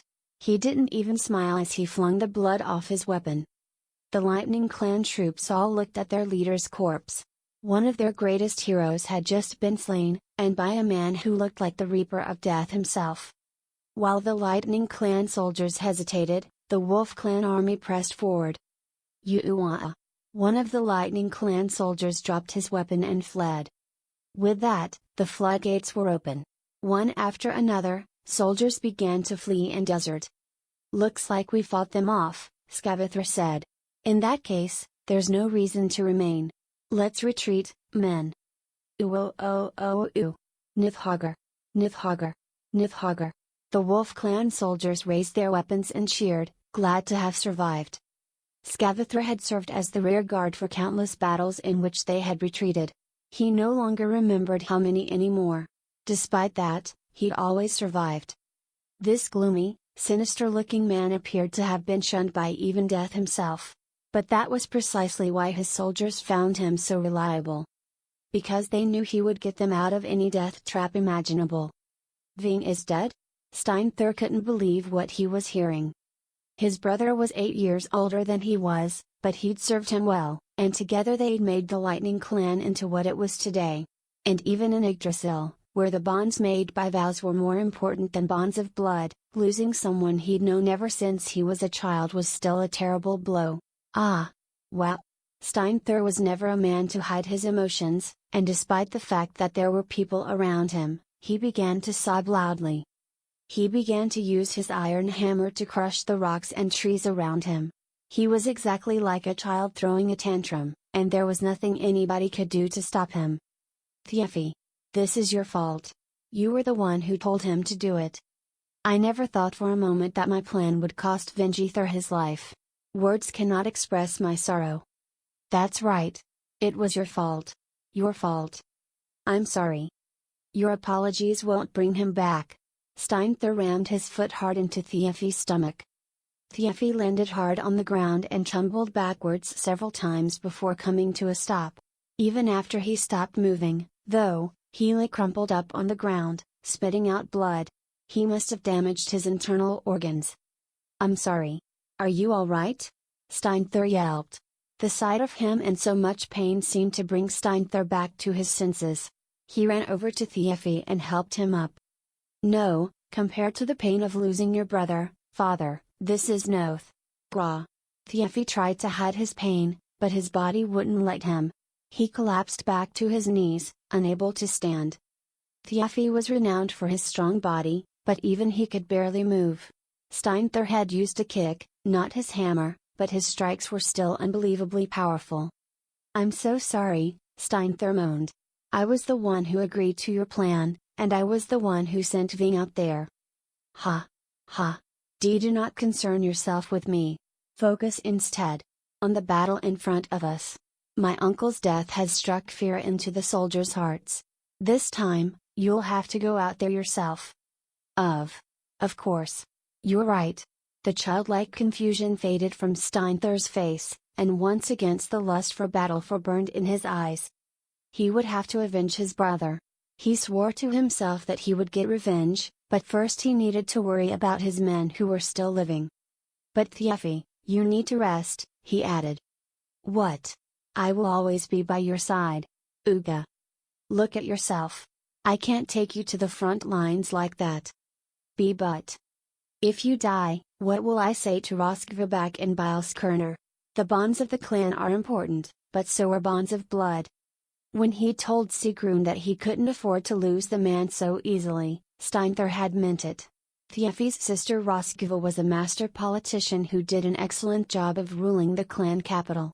It was only thanks to the two of them that Steinthur was able to live his life as he chose, and focus on fighting. He was still young, and he wanted to keep fighting for a long time. He couldn't afford to lose either of them. After his lord had just lost his own brother, Thiefi had no choice but to obey his words. And he wasn't stupid enough to think that he could fight when he was this badly injured. Of course, sir. Farewell, and good luck to you. Luck? I don't need luck. The only path to victory is through power. Hey. Then I will rest, and await news of your victory. Leave it to me, Steinthur said confidently. I am Dolgthrazir, the battle-hungry tiger, and I will devour any foe that stands in my way. Steinthur drove his army onwards. Simply standing at the vanguard had a huge effect on his soldiers' morale. None of them could imagine him losing. There was an aura of power about him, an aura that said to the soldiers that if they followed him, their victory was assured. Yngvi of the Hoof clan had used fear to keep his soldiers in line, but Steinthur inspired frenzied loyalty by making his men think only of victory. The army raced on, like a tiger chasing its prey, until at last they'd succeeded in sighting the tail of the Wolf clan. The Wolf clan's forces were in the middle of crossing the Alivagar River. On the banks of the river, Steinthur saw a young boy with black hair, an extremely rare sight in Yggdrasil. That's him! He shouted. Just like the indigenous people of Africa, growing up in a place with few buildings to obstruct their view gave the people of Yggdrasil vision that far exceeded that of the modern Japanese. Even from a distance, he could read the boy's expression. In a battle, fording a river was one of the most dangerous things you could do. It slowed you down, and it made you an easy target for the enemy. The boy was letting out a big yawn. Perhaps he was relieved that he'd crossed the dangerous river successfully.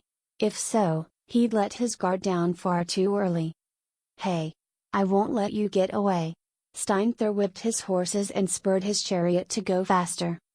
Many soldiers still hadn't crossed the river. They would be the first to become his prey. He couldn't wait to see if the boy would still be yawning after that. So you did come, Dolgthrazir. As he approached the riverside, the lanky, gloomy-looking man blocked his path again. The man was defending their rear guard, so it was inevitable that they'd meet here. Rage began to boil up from within Steinthur. Scavathor! I'm here to avenge my brother. He pointed his hammer straight ahead and ran his chariot straight for the man. All traces of the Lightning clan's easygoing patriarch were gone.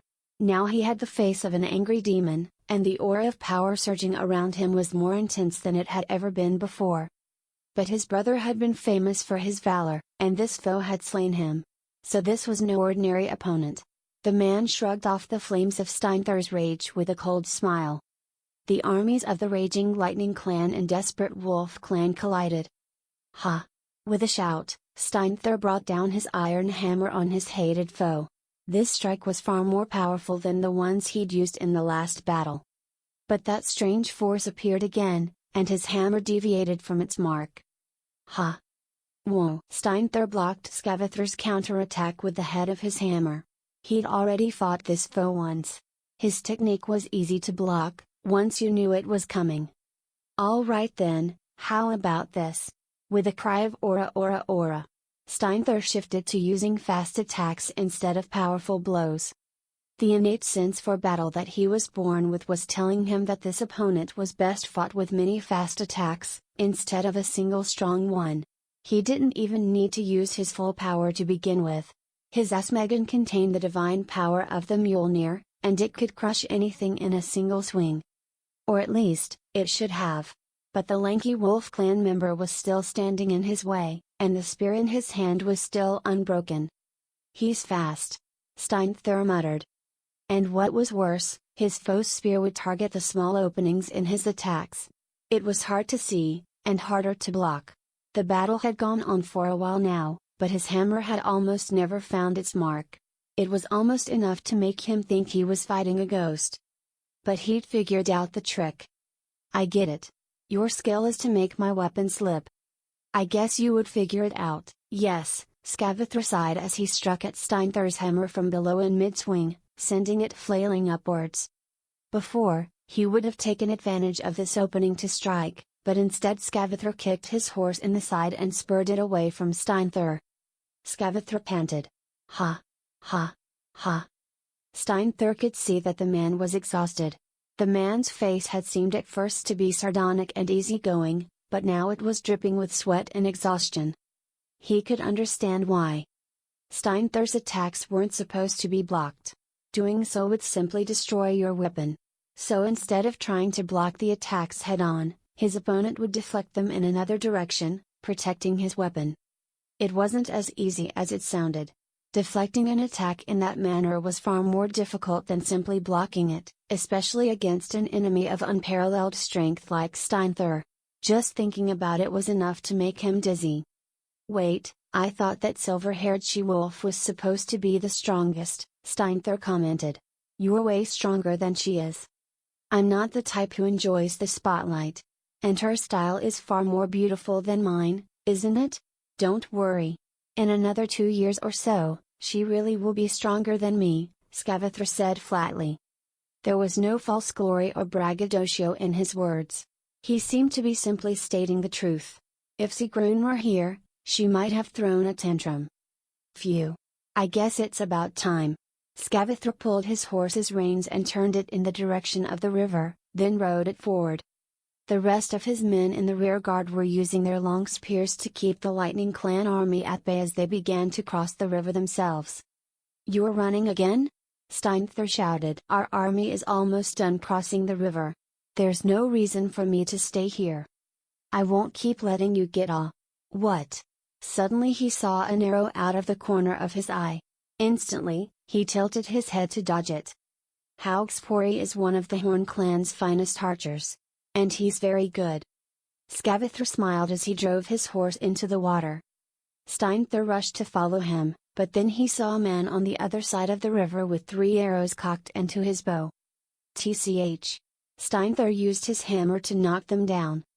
Like Scathra had said, only a skilled archer could play a trick like that and still be accurate over a long distance like this. In that short window of time, Scathra had already gotten a good lead on Steinthur. He was going very fast for someone fording a river. The water wasn't as deep as he'd thought, perhaps. He'd heard that the Wolf Clan patriarch had spent a lot of effort on irrigation to expand his croplands. And there hadn't been much rain lately, either. Follow me, everyone. Steinthur shouted, holding his hammer high. These cowards think they're safe on the other side of that river. Show them the true terror of the Lightning Clan. Crossing a river in battle was a dangerous act, one that would bring with it many casualties. But the Wolf Clan was fleeing and had no way to stop them. If they moved now, the crossing would be easy. He couldn't let this opportunity go to waste. Phew. Looks like they took the bait. As he watched the red-haired young man leap into the river, Yuuto let out a sigh of relief. He'd heard the story about Tokugawa Ieyasu soiling himself after Takeda Shingen had pursued him in the Battle of Mikatagahara, so he'd thought he'd been prepared. But he'd still had no idea that a fighting retreat was so nerve-wracking.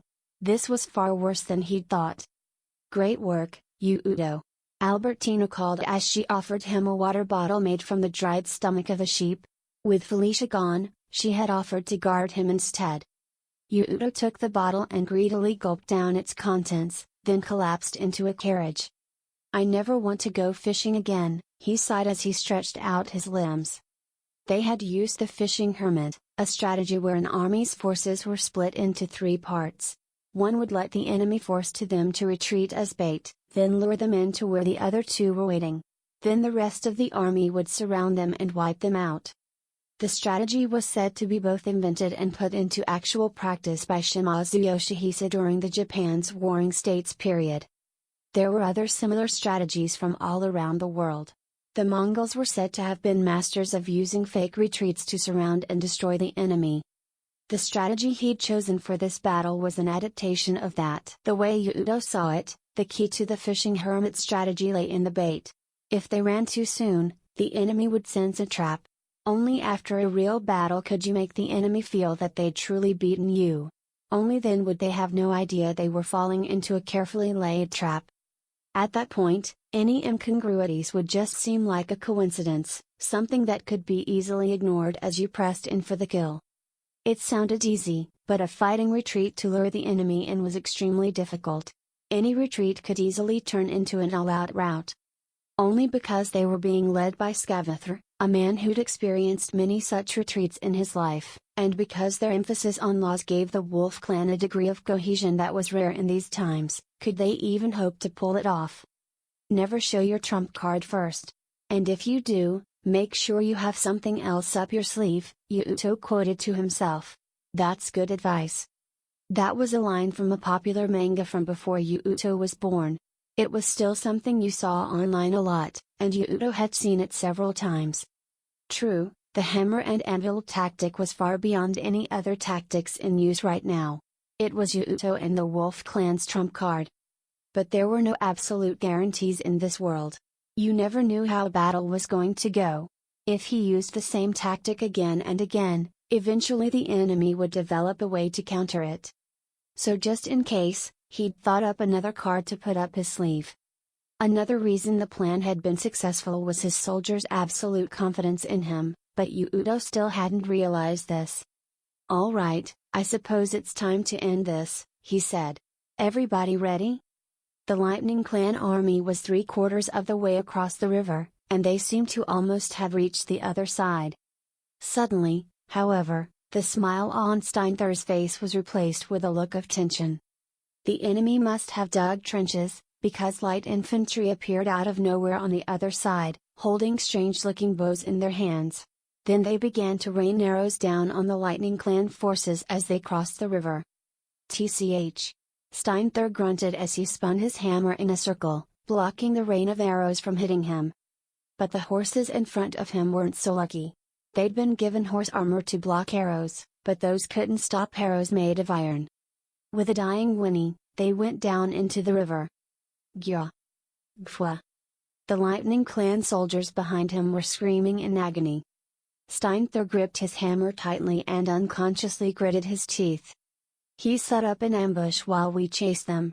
It was a mistake to let my guard down against the Black One. But your stale old tactics can't stop me now," Steinthur shouted as he jumped forward out of his chariot, landing on the back of one of his fallen horses and then leaping forward again. He covered a distance as long as the height of 3 or 4 men in a single bound, landing firmly on the other side. "Now it's time for you to pay for slaughtering my men from a distance like cowards. And you're going to pay with your lives." The Wolf Clan archers froze in fear at the howl of the tiger, and their arrows stopped.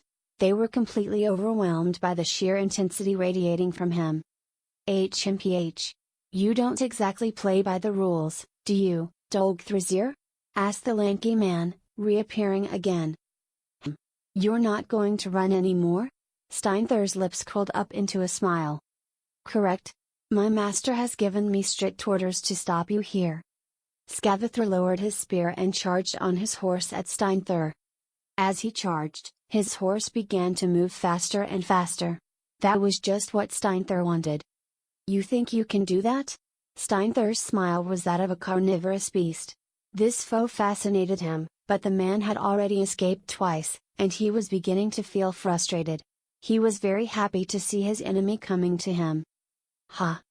The spear lashed out at the speed of lightning, but Steinthur waited until the last moment to dodge, and then grabbed it by the handle and brought his hammer down.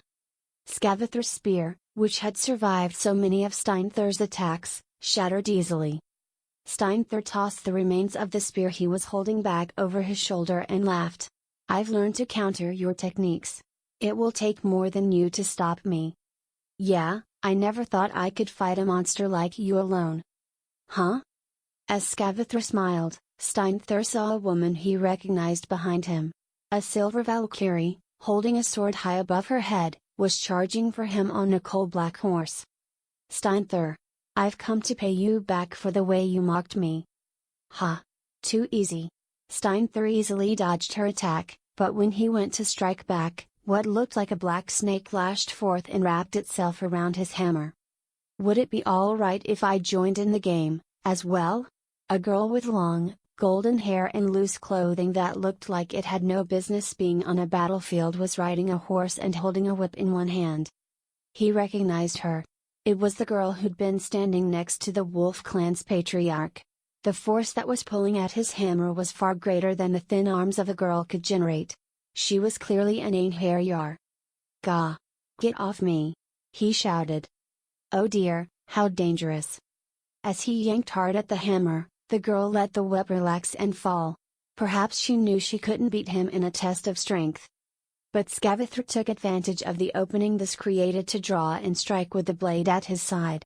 And from the other side, Sigrun slashed out with her own sword. Gwa!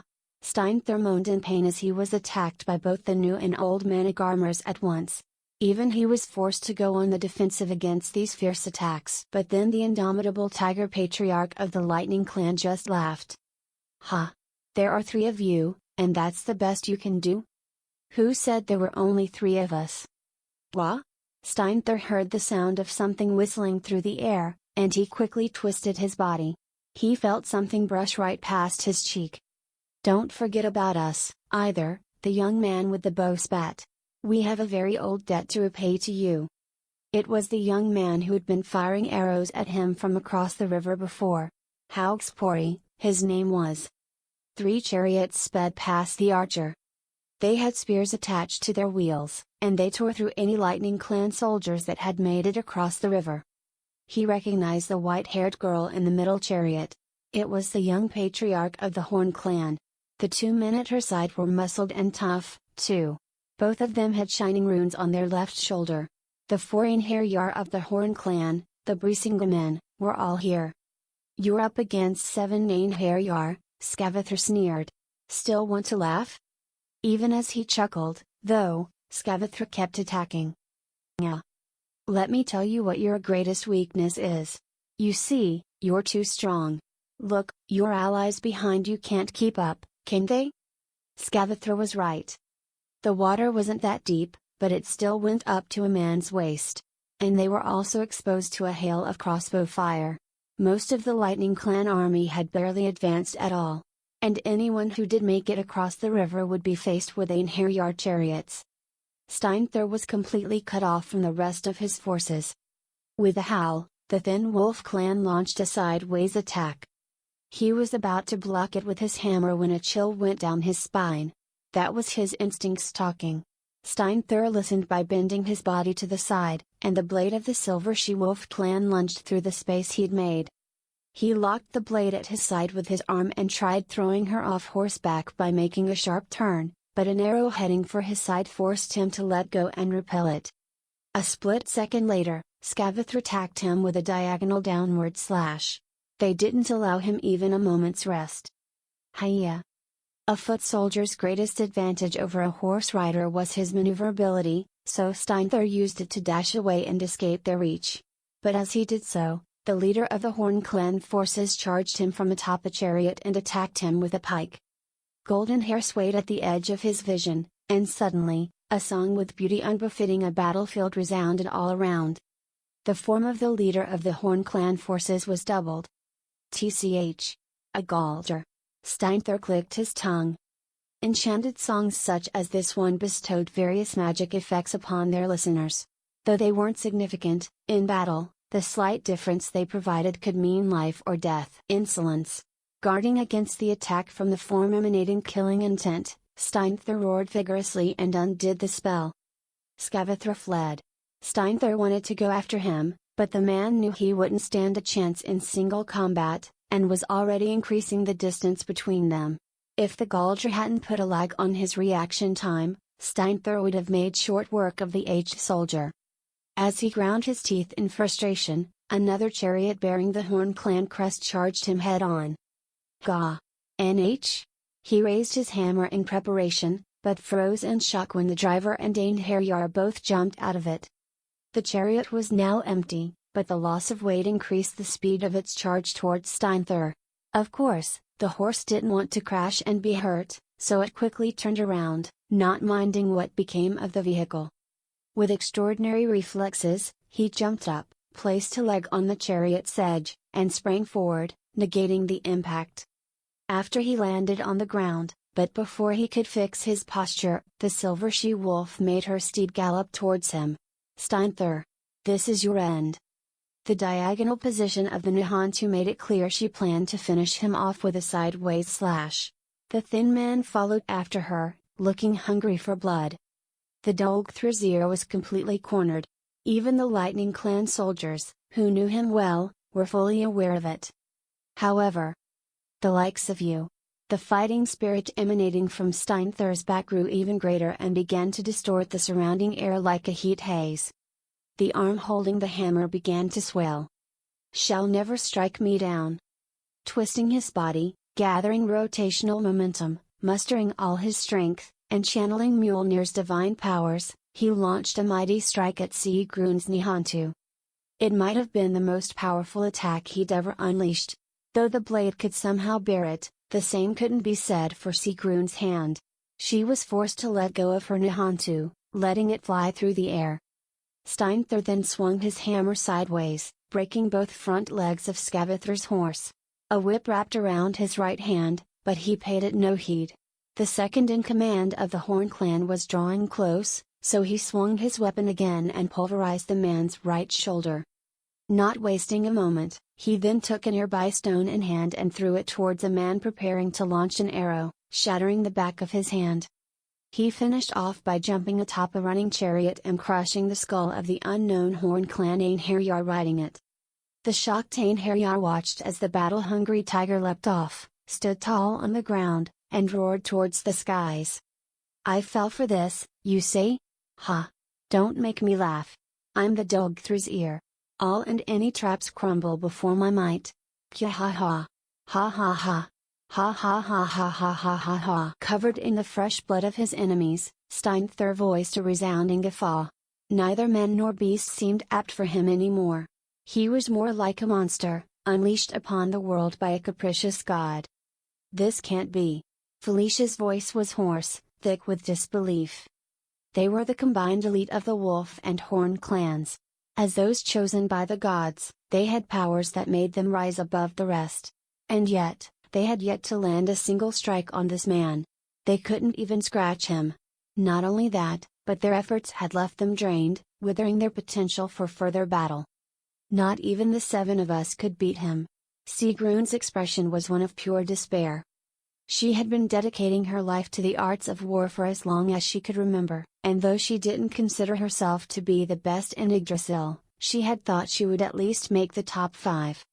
Despite that, the man laughing luridly in front of her was so far above her level that she couldn't even hope to reach him. "Tch. He's certainly hard to deal with," Scavathra spat as he brushed away the sweaty hair covering his face. Blood was dripping from his brow, thanks to the wound he'd gotten falling off his horse. The long battle was also taking its toll. His face was so thick with exhaustion, he looked like a walking corpse. "What? Giving up like the weaklings you are?" Steinthur formed an indomitable grin as he lightly hit his shoulder with the handle of his hammer. His steady breathing made it clear that the ferocity of the battle so far didn't bother him in the least. The man wasn't just on a different level, he was in an entirely different realm. Scavathra sighed and shook his head. "It truly seems like no amount of struggling could help us emerge victorious. You are indeed a man of valor, worthy of being called the overlord of the battlefield." "Kya ha ha! Well, you are all quite capable, too. This is the first time I've been faced with such adversity. Be proud of yourselves." "Ffffff.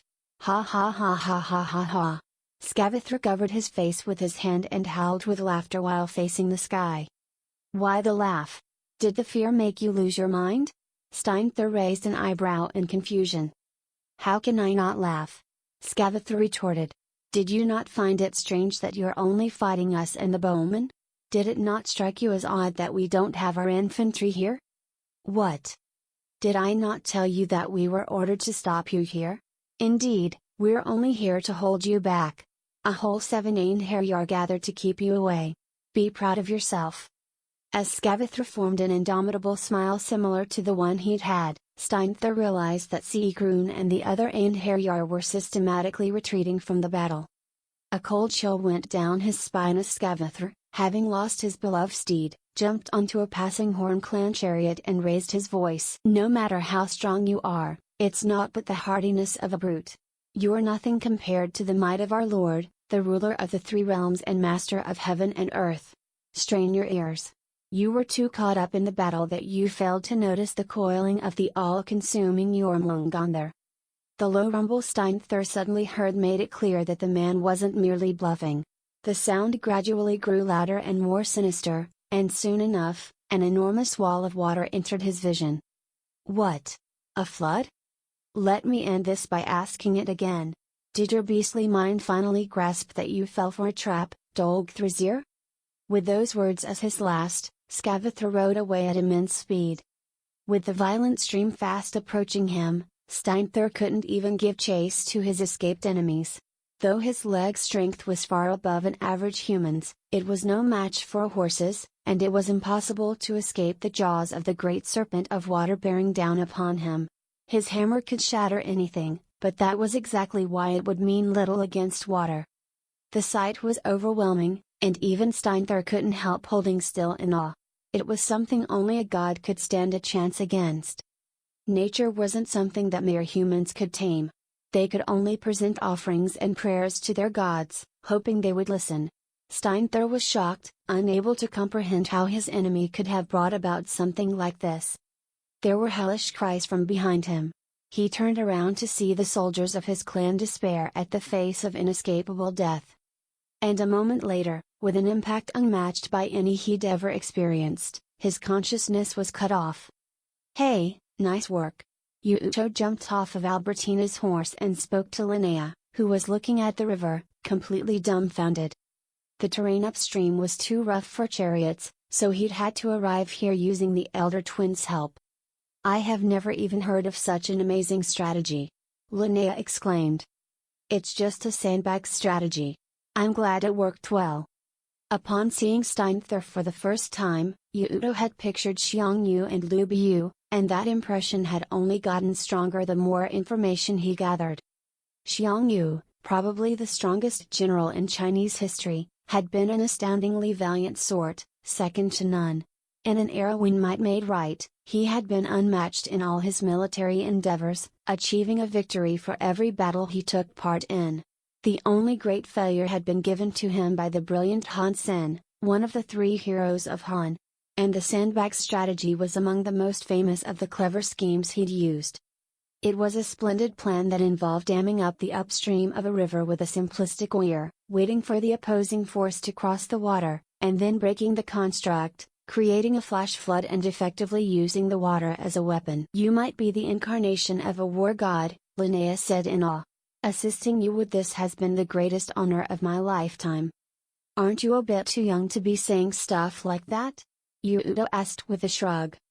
Though he was the one who'd brought this idea forward and made the final decision to execute it, Linnea was the one who'd polished it and commanded the people. She'd evacuated them from the dangers of the battle, made them build a wooden fence to place across the river, and had them throw wheat bags full of dirt into the water, creating the simple weir they'd needed. Of course, they hadn't neglected to consider that a noticeable lack of flow could make the enemies suspicious, so they'd made sure to optimize how much water they let through.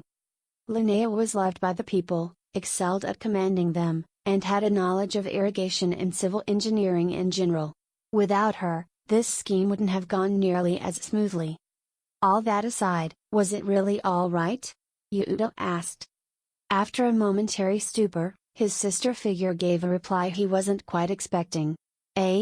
Oh, we made sure that the deconstruction would be safe, so we don't have any casualties. I see. Rather than pointing out the obvious, Yuuto just closed his eyes and nodded. This plan had probably ended several thousands of lives. Though he didn't have anyone else he could rely on for this, the fact that he'd involved her in something so dirty cast a shadow upon his heart. In case that fact had been worrying her, he'd been intent on making it clear that it was all his own responsibility, but she hadn't seemed to care about it one bit. He couldn't tell whether she'd forgotten about that due to the elation of victory, or whether she simply couldn't feel like a killer unless she delivered a killing blow directly. Oh, I would like to give my earnest thanks for giving me a chance to avenge my father. Linnea added enthusiastically. This also made me more confident in myself. I guess this is what's normal in this world. Huh? It's nothing. I'm happy for you. To protect herself and her dear people, and to avenge the beloved father she had lost, Linnea hadn't hesitated to fight and take the lives of her enemies. It wasn't about what was right or wrong. Even to gentle, people-minded Linnea, or perhaps because she was like that, Fighting for what she found dear came so naturally that she didn't even stop to think about it. And to Yuuto's mind, that was worthy of praise. In fact, he was the weird one here for wallowing in doubt and guilt. I must say, I never expected to see something that the Dolgthrazir would be so helpless against. Linnea's tone was thick with astonishment as she looked at the remains of the weir. I know what you mean. Yuuto recalled the great earthquake and tsunami that had occurred back in Japan several years ago. He'd watched the news about it, and the ghastly scenes he'd seen on the TV were burned onto the back of his eyelids. People were extremely powerless against the threat of nature. Despite knowing this, or perhaps because he knew this, he'd used it for a deed so sinful, it made him grind his teeth. Hell probably had a place ready for him, but he decided to keep moving forward regardless. For the sake of those he wished to protect, and to return home alive. Natural talent, powers borrowed from gods or from Alfkipfer. He murmured. Well, it doesn't really matter. From the moment he laid eyes on Steinthur, Yuuto hadn't liked him one bit. The man had annoyed him to extents he found hard to express, but he hadn't even known why until he'd talked to Linnea in Gimla. That man reminded him of how much of a fool he used to be. That was why he'd humbled himself and made sure he was prepared for this. Yuuto had even had a plan in case the enemies had figured out their plot. He placed his hand on the blade at his side and formed a self-derisive smile. I'm not gonna lose to idiots who get all uppity just because they have a cheat or two. Oh man, did I lose hard. That guy is insane. The red-haired youth was spread out on the river bank, looking up at the cloudless sky. He had no clue where he was, he'd simply woken up to this. He tried to get up, but the pain burning his body whole made him lie down again. He'd probably suffered many strong impacts while he was out cold, and it was clear that a number of his bones were broken. Despite surviving many battles without gaining as much as a scratch, he was now completely thrashed. It would definitely take a while until he was able to freely move his body again. Still, he was lucky he'd ended up as he had. It had definitely been a life and death situation, and even he was surprised that he was still breathing. It might have been naught but the whim of a god, but now that he'd survived, he had to make his enemies pay for this humiliation. That aside, how do I get back? Oh, whatever. Details.